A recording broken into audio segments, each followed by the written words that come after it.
Hey guys, I was going to put this in my other video, my update video that I posted just prior to this one, but I decided to separate it out since it was, people might want to know about this and not the other. So, but anyway, I told you that I moved the ionizer to right on the blower motor. And that helped, but it wasn't the silver bullet. So what I had decided to do was when I looked at my evaporator coil, and when I smelled it, it smelled kind of mildewy. So I decided that I wanted to try to clean it.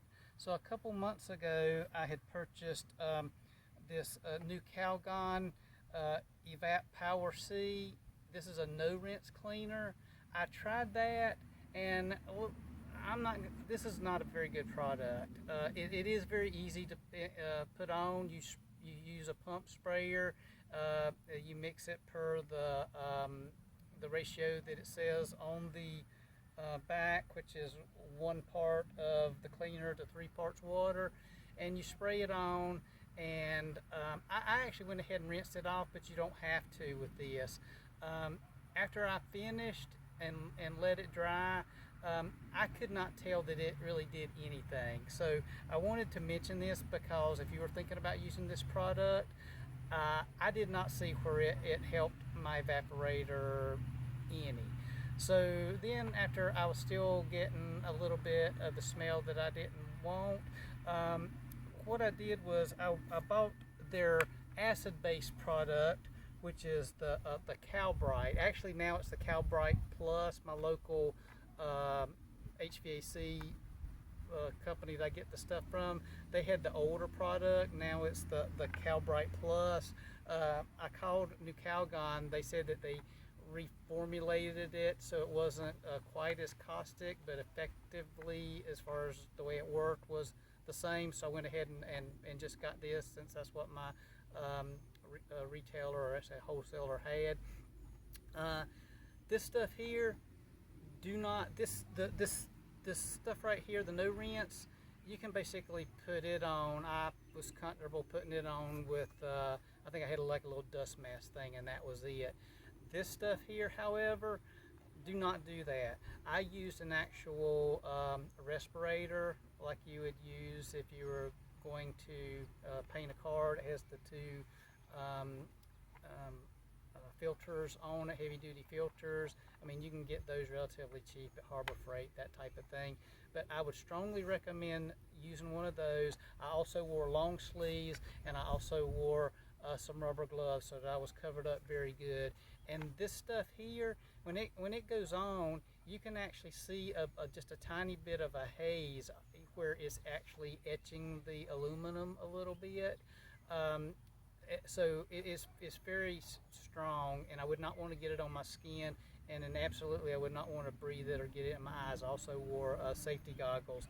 But after I got finished, and I'll add some pictures to my video, you could tell that it had left the evaporator was cleaner, but it also had just a slight bit of a white tint where it actually etched it, which was kind of what I wanted.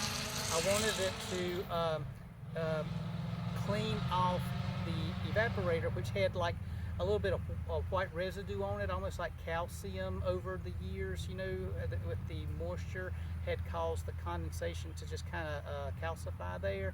So this actually cleaned that up much better.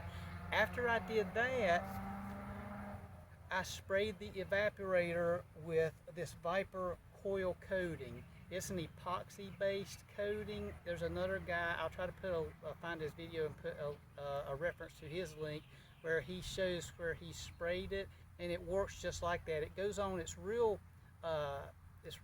thin, almost like if you were spraying water in that. I mean, it sticks, so it doesn't run like water, but it goes on real thin, not like paint, so you don't have to worry about it getting in between your fins of your coil and gumming it up. Because what I was wanting to do is mimic the coil coating that I had on my evaporator downstairs. And so I had just enough room in my coil upstairs is an A shape laying on its side, so I could get to both the inside and the outside of that A pretty good, and spray, or as best as you can with the spray can, and getting it in there, because I wasn't gonna pay for an HVAC guy to take my evaporator out and do it externally. And this really did coat real well. It did not gum up. It goes on clear, and you can tell that it left a bit of a sheen, so you can tell it went on, and it felt like it dried really hard. And it dries quick. It says it dries between 30 minutes and an hour. I actually let it dry overnight. I just wanted to be super safe with it, make sure it was good and dry. And that's after you use this stuff, you definitely have to rinse it off. So I rinsed this very good, and I even went the extra step, and I had my air compressor with the little blower end on it, and I blew it out really good, and I left that for a few hours to make sure it was super dry before I did this. And then I let this dry for much longer than it really said you had to. So now I'm in like a testing phase to see if that where I've got now the coil coated in combination with the ionizer, if that'll completely address my issue. I will say the one negative thing to this, which I thought was going to be a problem with the cleaner, but it really turned out to be with this coating, is it has a very strong smell. So it was really strong initially, and as time has went on, it has reduced. It has taken a solid week for that smell to slowly go away. So that's definitely a negative. I wish this company would work on that. The coating itself, you couldn't ask for it to go on better, and it dries quickly, but it has a very strong smell. So I want to make sure that you're aware of that. So I'll do another update as time goes on to see if indeed that 100% took care of my issue with having a little bit of a mildew smell that evidently was too much for the ionizer. And just to note that the ionizer is not a silver bullet, is if it was that awesome, indeed it would have been able to remove the smell of this coating, right? But indeed it didn't. You could smell it upstairs, and it has had to slowly dissipate. So that tells me that the ionizer has its limits. It's not the silver bullet that you would want it to be, but it is helpful. So anyway, I'll let you know over time how this worked, but I'm hoping that cleaning the coil real good with the acid-based cleaner and then coating it along with using the ionizer will address the issue. So that's it. I'll let you know how that comes out. I'll probably have to let that run now for a good while to be able to provide an accurate assessment of that and let you guys know, but that's where I'm at with it. Have a good day.